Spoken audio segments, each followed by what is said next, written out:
এই যেটা রাষ্ট্র থেকে দেওয়ার কথা এটা আমাদের মানে আদায় করে নেওয়া লাগতেছে।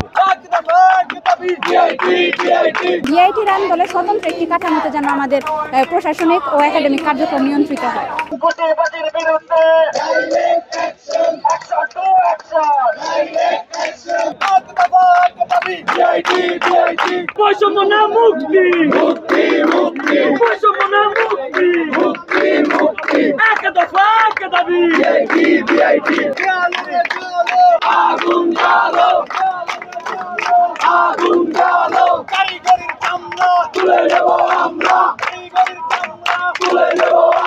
আমাদের কর্মসূচির অংশ হিসেবে বরিশাল ভোলা অবরোধ করছে।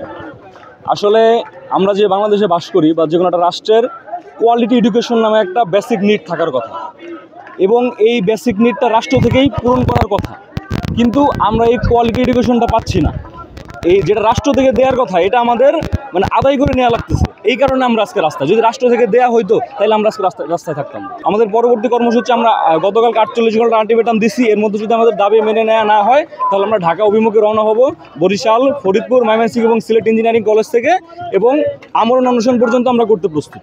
বাংলাদেশের একমাত্র স্মার্ট সিটি বসুন্ধরা এখন আরো নিরাপদ, আধুনিকতায় আরো এক ধাপ এগিয়ে। আমাদের প্রতিষ্ঠানের একাডেমিক কার্যক্রম নিয়ন্ত্রণ করে ঢাকা বিশ্ববিদ্যালয়, এবং এই প্রশাসনিক যে কার্যক্রম সেটা নিয়ন্ত্রণ করে কারিগরি অধিদপ্তর। তো এই দুইটা প্রতিষ্ঠানের টানাপোড়েনে আমরা অনেক সমস্যার মুখে পড়েছি। আমাদের শিক্ষক সংকট, ল্যাব ফ্যাসিলিটিস কম সহ আমরা প্রাতিষ্ঠানিক আরও অনেক সুবিধা থেকে বঞ্চিত। তো এইসব কারণে আমরা এখন চাচ্ছি ঢাকা বিশ্ববিদ্যালয়ের অধিভুক্তি বাতিল করতে, এবং ডিআইটির আন্দোলনে স্বতন্ত্র একটি কাঠামোতে যেন আমাদের প্রশাসনিক ও একাডেমিক কার্যক্রম নিয়ন্ত্রিত হয়। তো আমরা লাস্ট 2-2.5 মাস থেকে প্রশাসনকে নক করতেছি, সরকারের বিভিন্ন দপ্তরে গিয়েছি, কিন্তু এখন পর্যন্ত আমাদের পক্ষে বা আমাদেরকে আশ্বাস দেওয়ার মতো কোনো নোটিশ তারা দেয়নি। আমরা গত কয়েকদিন ধরে আমাদের যে দীর্ঘদিন চলমান আন্দোলন, তার প্রেক্ষিতে আমরা সব জায়গায় আমাদের হায়ার অথরিটি সব কাগজপত্র পৌঁছাবো, তারা আমার দাবি মেনে নেওয়া হয় নাই। এরই ধারাবাহিকতা আমরা আমাদের গতকাল বরিশাল সদর শহরে আমরা টাউন হল মোড়ে একটা বিক্ষোভ কর্মসূচি অনুষ্ঠান করেছি। সেখানে আমরা 48 ঘন্টা আলটিমেটাম দিই সরকারকে, যে আমাদের 48 ঘন্টার মধ্যে দাবি করে যদি মেনে নেওয়া না হয় তার প্রেক্ষিতে আমরা তাহলে লং মার্চ টু ঢাকা কর্মসূচি আমরা অব্যাহত রাখবো, কর্মসূচি দিব।